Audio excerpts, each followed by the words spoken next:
Hi people, I'm here with Jo Versmessen from Babylon Doomcode Records. Welcome to the Pits. It's the 31st anniversary for the Pits record fair.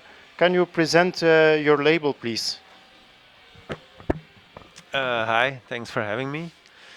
Um, my label is, I all started it when I started my own freelance IT company. I had registered, I could also release records, sell records, stuff like that. Without a real plan. But then one time I was driving home from Bruges to Antwerp, and Pede from the vocalist from Alkerdale, he asked if he could get a ride. And during that ride home, I was telling him that I had all the possibilities to start a record label.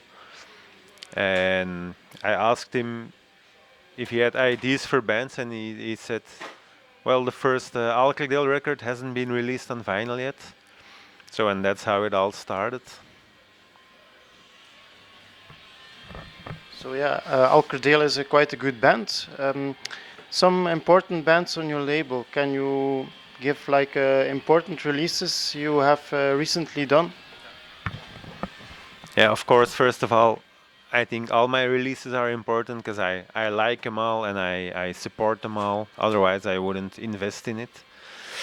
But the latest releases I've done is there's the Witch Trail album, the new one, The Sun Has Left the Hill.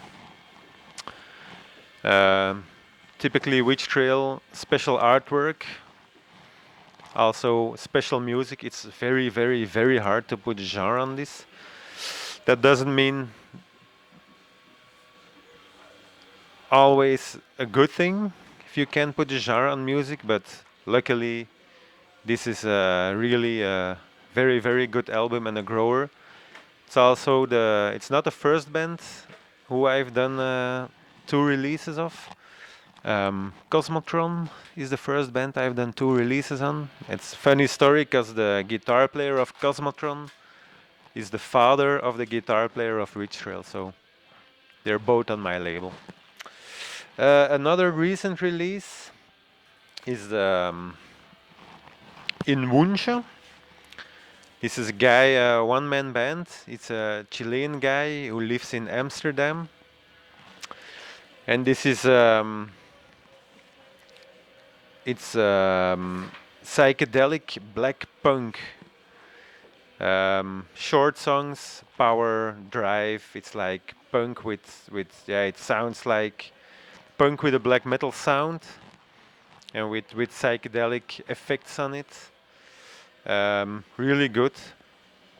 They're playing Antwerp on February 14th, together with Witch Trail and Laster from Holland and Turia from Holland. So, and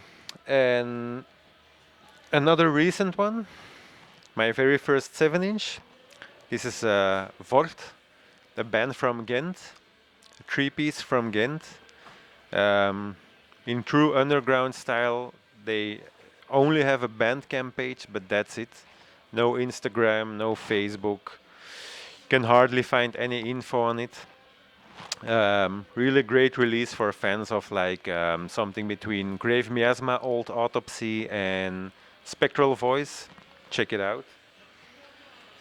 And then a bit of an older release, but one I'm also very proud of is Butcher from Antwerp.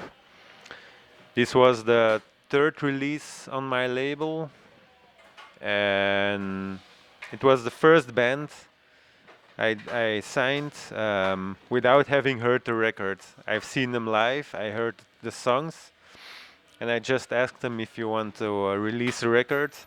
I'm game, so, and that's how it went. This is black speed thrash metal with some heavy metal influences, but they stand above the rest of the genre in my opinion, that is, because they just have very, very good songs with stories in it, not only lyrics wise but also musically wise. They tell a story.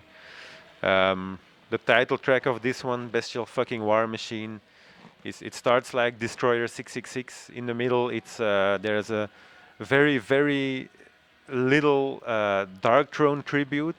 Um, it's told to me by the guitar player, otherwise I wouldn't have noticed.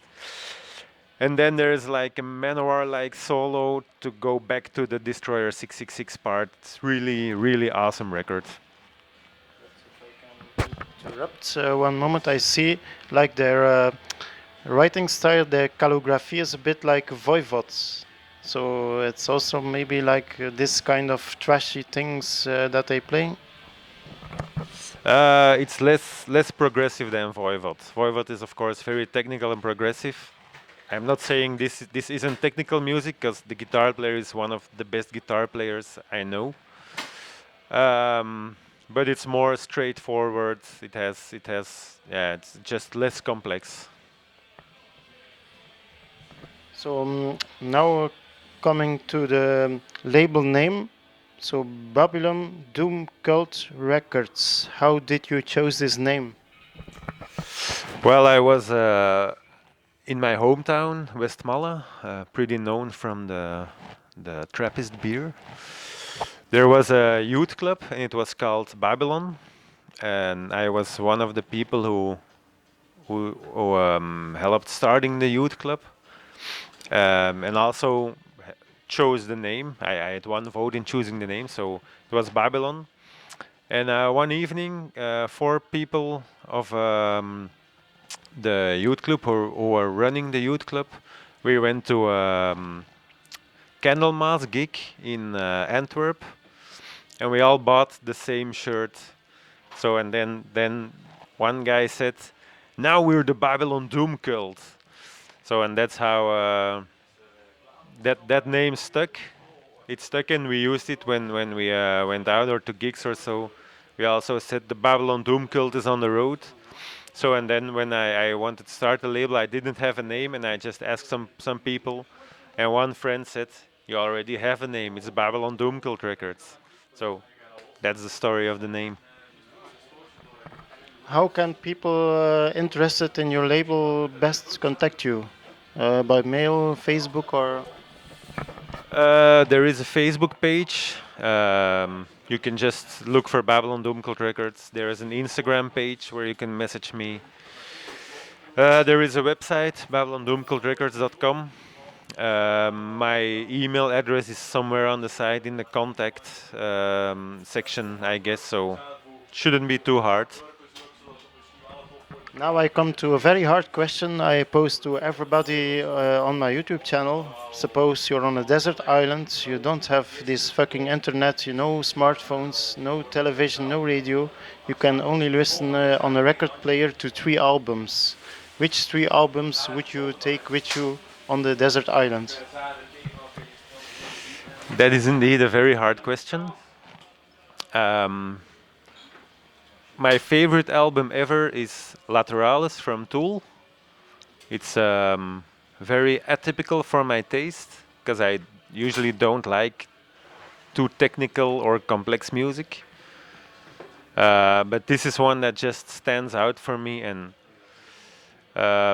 I don't listen to it every week or month anymore, but I've listened to it for like weekly for like 8, 9 years in a row. So, and that's one that also on a lyrical level strikes very hard with me. So, I would take that definitely.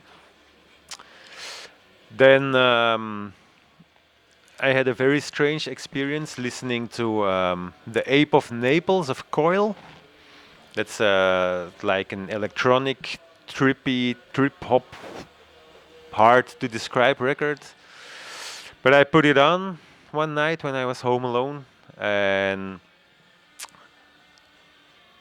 it immediately struck with me on a level I can't really describe. And I didn't quite understand what I was hearing, but when I came to the last song, it's called Going Up. It's about, in my opinion, about dying and your soul ascends to, yeah, heaven, or to the eternal source of energy which has from which everything exists. And I started crying like mad for like 10 minutes. I put the album on again. I came to the last song again. Same story. The week after that, I had an urge to listen to it. It felt kind of uncomfortably, but I could not listen to something else. So yeah, that's also a very special album. So that's my number 2. And for the third one, I'm going for Infill Art from the Japanese band Psy. It's a kind of a weird album. It has doom. It's bombastic. It's avant-garde. It has some black metal in it, even some power metal, lots of heavy metal, some weird psychedelic effects, very punky atmosphere. And that's an album I really know from beginning to end. I know every note, every drum fill. So that would be my number 3. Okay, cool. I'm also like a Psy fan, but my favorite would be Scorn Defeat. It's like the very old school black metal thing that everybody listened to at the early BELGIUM stuff. Do you have something to add? Some free subjects? Something you want to tell to my viewers? I'd say discover the music the way you want. If you like it, if you like the music and you want to support bands or labels who put a lot of effort and money in it, find the product online or go to gigs. Or if you're on a gig and there's a distro style, go and look with it, have a chat. People may look badass, but most people in the scene are very kind and approachable. For the rest, be nice to each other. Thank you, Joe, for having us here. Babylon Doom Cult Records interview done by Jan Vervaeke for Jan Vervaeke Foto and Film Facebook page, for Jan Vervaeke YouTube, and for Metal to Infinity webzine. So, see you guys. Bye bye. Thank you.